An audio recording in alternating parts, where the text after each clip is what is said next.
Good morning, y'all. How are we all doing this fine Thursday morning? My parents are arriving in a few short days here, so my brother and I have been making the apartment a bit more presentable lately. You know, a little vacuuming, throw a candle up, the works. Also, today I started watching the live coverage of the Chad Daybell trial finally, and I am not a fan of his defense attorney, John Pryor. I think that's his name. Now, I understand that someone has to do it, and some people are great at defending awful people, but their arguments are always so cynical and rude, making me root against them that much more. For example, while cross-examining an officer this morning, the attorney kept attacking him and his memory. When the officer replied, "I don't exactly recall," this defense attorney goes, "You seem confused. Maybe I can educate you, sir." What a dick. Yeah, he doesn't remember because so many things have happened in between now and then. A simple sentence doesn't stand out in his memory. Sorry. But yeah, I don't want him to win this case. Anyways, that sucked me in for a good half an hour. I'll probably throw it back on later as white noise. But in the meantime, murder bitches! Today, I bring you the puppy cult. My name is Eli, and this is Murder in the Morning.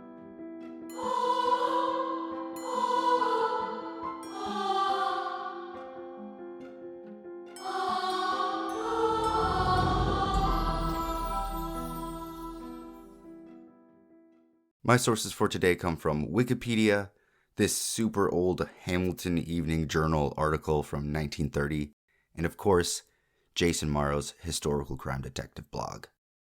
I don't think I've covered one yet, but who doesn't love a good cult story? In recent decades, as we all know, the idea of a cult evokes almost entirely negative connotations. But it wasn't always that way. And what even makes a cult a cult? Have I unknowingly been in a cult? Have you? Oxford Dictionary has multiple definitions of a cult, but let's just start with the one that applies to today's exercise. They say it means a relatively small group of people having religious beliefs or practices regarded by others as strange or sinister. However, according to Britannica, in history, there originally were no negative connotations to the use of the term cult. It is especially common in the works of classical history, as the ancient Mediterranean world was home to a large variety of, quote, mystery cults. These were small groups whose elite members were initiated into secret rituals for a particular deity. Far from existing in tension with society, many Roman cults were heavily integrated into surrounding society. In Pompeii, one of the most lavishly decorated temples was that of the cult of Isis. Yes, ISIS. In more recent decades, groups designated as cults have been those in tension with the rest of society. However, beyond that feature, there is no general consensus about what differentiates a cult from any other religious group. Some scholars have even argued that, by the simplest definition, many, if not all, religious sects originated as a cult. Over time, some cults become culturally accepted, and the tension between them and society resolves, leading the cult being recognized as a sect or a church.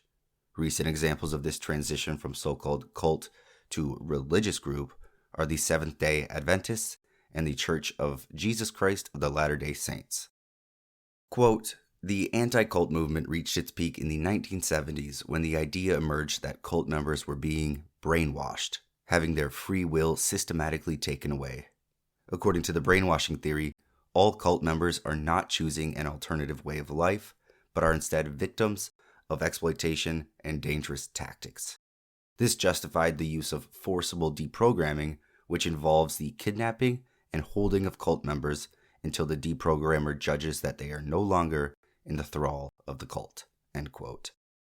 That too, of course, caused major backlash. After a cult member won a lawsuit against a deprogrammer, Jason Scott versus Rick Ross in 1995, the practice of forcible deprogramming was largely discontinued. However, there are stories of parents hiring private deprogrammers to kidnap and what have you. Given the continued negative associations with the term cult, Many sociologists and researchers now prefer to use the term New Religious Movement, or NRM, to describe groups previously described as cults. The puppy cult, as I've named it, or more well known as the Blackburn cult, or officially known as the Divine Order of the Royal Arms of the Great 11, or simply the Great 11 Club, was a new religious movement started in 1922 by the American woman May Otis Blackburn. Blackburn claimed that she had received direct instructions from the Archangel Gabriel. He told her to write a book of the mysteries of heaven and earth, of life and death, and of the past and of the future. This book, initially titled The Seventh Trumpet of Gabriel, and later changed to The Great Sixth Seal, would also reveal lost measurements that pinpointed hidden riches and oil deposits. According to the LA Almanac, when Blackburn and her daughter Ruth, self-proclaimed queens and high priestesses, began gathering followers around them, they also began siphoning money from their disciples. Ruth, reported to have been an unsuccessful film actress, was said to have had no problem attracting men and had already shown a talent for extracting money from said men. One Blackburn follower was Clifford Dabney, a nephew of an oil magnate, who turned over $50,000 in cash and assets to Blackburn, worth approximately $750,000 today, and in return, he was promised to be among the first to see her book with its quote, lost measurements, ahead of publication. Among the assets Dabney donated to Blackburn was 164 acres of land in the Santa Susana era of Simi Valley in Ventura County. This is where May and her husband, Ward, would shepherd and cultivate their followers. Members built makeshift cabins and temples and took up residence in Simi Valley, awaiting the return of Christ, leaving every part of their normal life behind them, blindly trusting this woman and her daughter. Quote, cult members residing at the property were compelled to work at a nearby tomato packing house and turn their pay over to the Blackburns. In the evenings, robed members gathered for rituals in a natural amphitheater on the property and sacrificed mules and, according to some witnesses, danced in the nude, end quote. But I wouldn't be telling you about the Blackburn cult today if the worst they did was sacrifice mules and dance in the nude. Heck, I'd even consider joining. No, as the Divine Order of the Royal Arms of the Great 11 grew, so did their wild beliefs. A member by the name of Frances Turner fell ill, and instead of turning towards practical medicine, Mrs. Blackburn said, "You silly little girl, I will heal you." Her method of healing consisted of placing the woman in a large makeshift clay oven and baking her. Lo and behold, it didn't take, and Miss Turner passed away. And it only gets stranger. In typical high cult priestess fashion, her claims of healing evolved into claims of restoring life itself. How, after a terribly botched first attempt, do members continue to believe in her powers? I do not know. This comes from the Hamilton Evening Journal published in March of 1930. Word had reached the DA's office that the Great 11 cult had made attempts to restore life to deceased cultists. Newspaper reporters and investigators from the DA's office went to the home of Mr. and Mrs. William Rhodes in Venice, California, who were supposed members of the order. There, the Rhodes told a creepy story of how they preserved the body of their 16-year-old adopted daughter, Willa, in an ice-filled compartment for 14 months after she died, in the hope that Mrs. Blackburn could bring her back to life. Willa had naturally passed away in 1925 of diphtheria, an old-timey infection of the throat that makes it hard to breathe. And then for nearly 4 years, they had kept Willa's remains in a state of perfect preservation with the aid of a secret embalming method. She was embalmed, quote, after the manner of Christ, they explained. After wrapping her in folds of cloth, the body was placed in a cedar box, and beside it, 7 dead puppies, representing the 7 tones of the trumpet of the angel Gabriel, which was the, quote, herald of resurrection. When the Rhodes family moved, as they did several times, Willa's preserved body went with them in an amazing manner. They placed their daughter's body upright in the back seat of their car and drove to their new home. The remains were so well preserved that passerbys thought they saw a living girl. When they moved to Venice, the cedar casket, as they said to reporters, was covered with sheet metal, and with assistance from another cult member, they buried their daughter beneath their bedroom floorboards.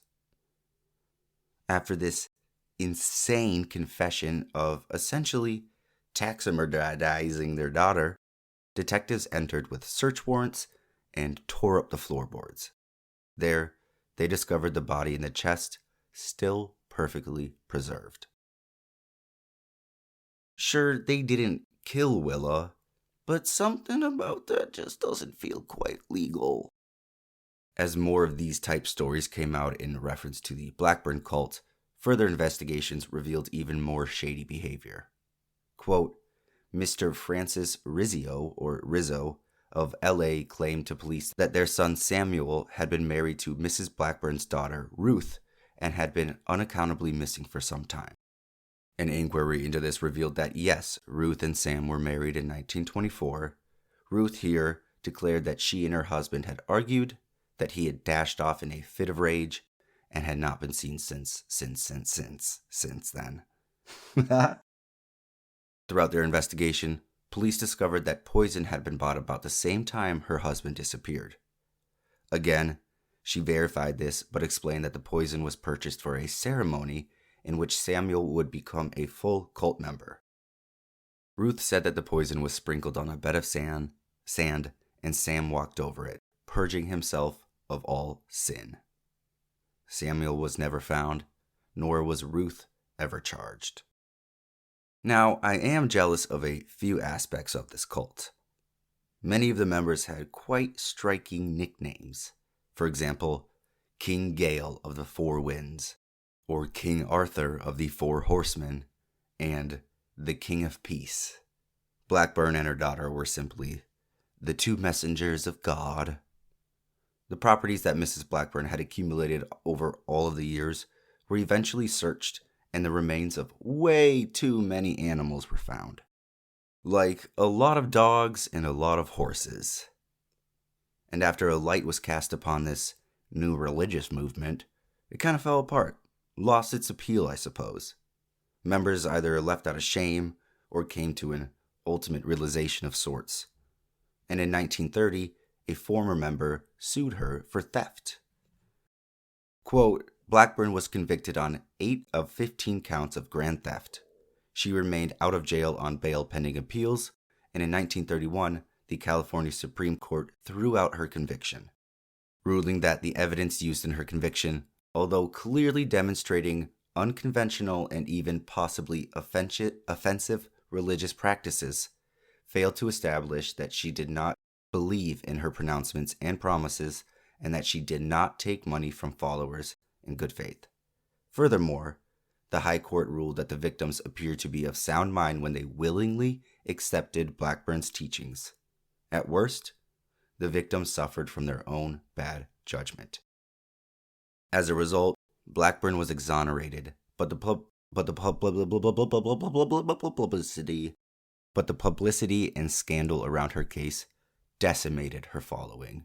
And in 1936, she finally published a book titled The Origin of God.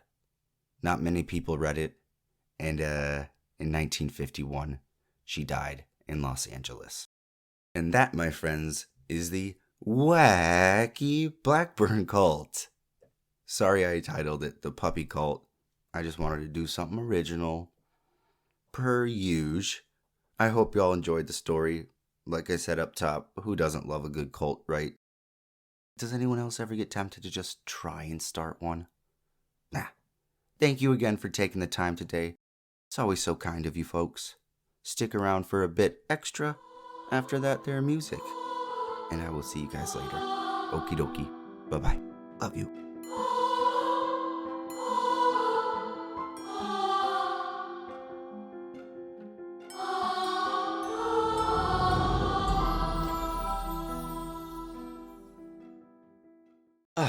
Yes, hello. I typically don't like to cover current crime as much as the older stuff since much is left to speculation, but 2 women disappeared in Kansas a few weeks back, and their case is finally broke open. Titled, Bodies Found in Connection with the Disappearances of 2 Women in Oklahoma, of CBS News. Quote, 4 people have been arrested and charged with murder in connection with the disappearance of 2 women in Oklahoma. The remains of 2 bodies have also been found, although they have not been officially identified yet. Veronica Butler, 27, and 39-year-old Jillian Kelly were last seen together in a vehicle that was later found abandoned by the highway in a rural part of Texas County, Oklahoma. Asked during a news conference Monday if there was a chance that the women were still alive, Hunter McKee, a spokesperson for the Oklahoma State Bureau, said no. Tad Burt Cullum, 43, Tiffany Mackle Adams, 54, Cole Earl Twombly, 50, and Cora Twombly, 44, were all arrested Saturday and charged with 2 counts each of first-degree murder and kidnapping and 1 count of conspiracy to commit first-degree murder. McKee said that there was no resistance from the suspects when they were arrested. There was concern, but we are extremely thankful that no one was hurt, no one was injured during this process, he said.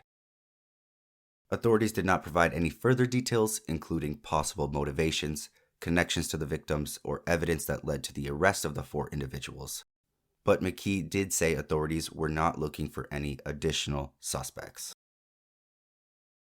Quote, we received several tips and have used those throughout the entire 14-day process in order to find these 2 bodies, and then also discover and find those who were responsible for this crime.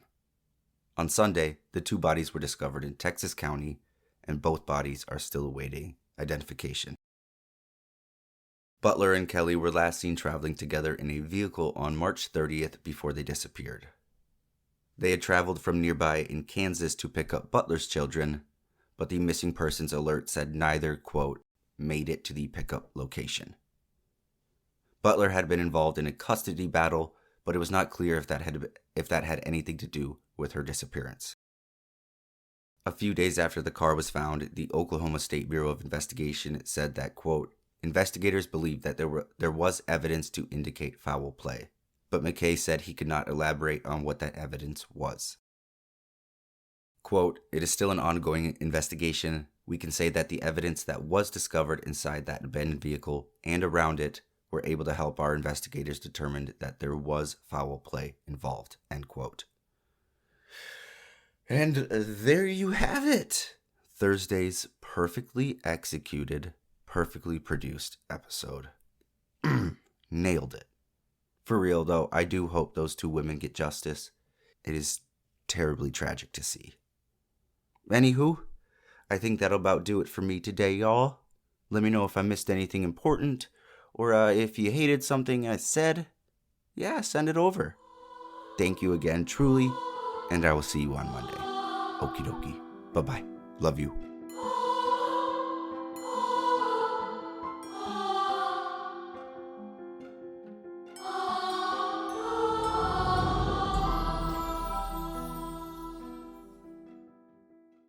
Eli, you little shithead. You little fucking shithead.